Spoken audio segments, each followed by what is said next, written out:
Saudari-saudaraku yang terkasih, Injil ini ya cukup akrab ya kita dengarkan di telinga kita.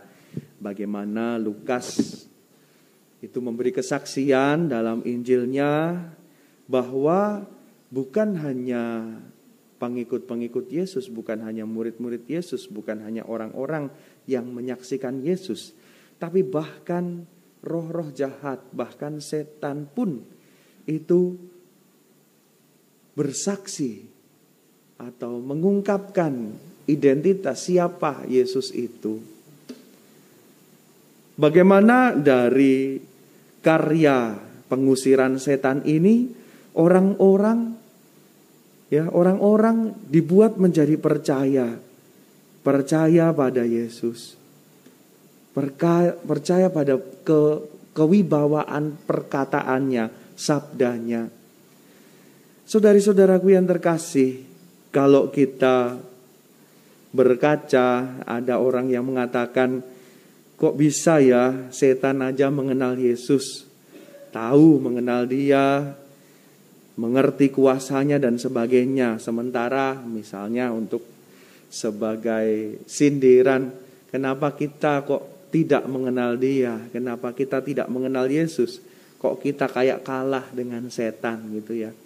Saudari-saudaraku yang terkasih, dalam hal ini sebenarnya kita diteguhkan oleh bacaan pertama, bagaimana untuk mengenal Allah kita itu sudah punya modalnya, punya benihnya, bahwa kita manusia ini menerima roh Allah.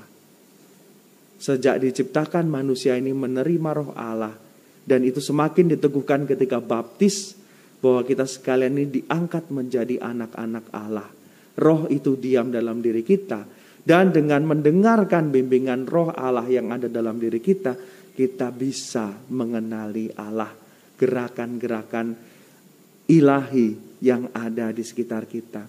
Dan yang membedakan kita dengan roh-roh jahat adalah bahwa roh-roh itu mengenal Yesus untuk kemudian mengambil posisi lawan, mau mencari celah. Jadi seperti misalnya ada satu perusahaan itu gak suka sama perusahaan yang satu, dia berusaha mengenal perusahaan itu untuk bisa menjatuhkan perusahaan ini, bisa dibilang begitu ya.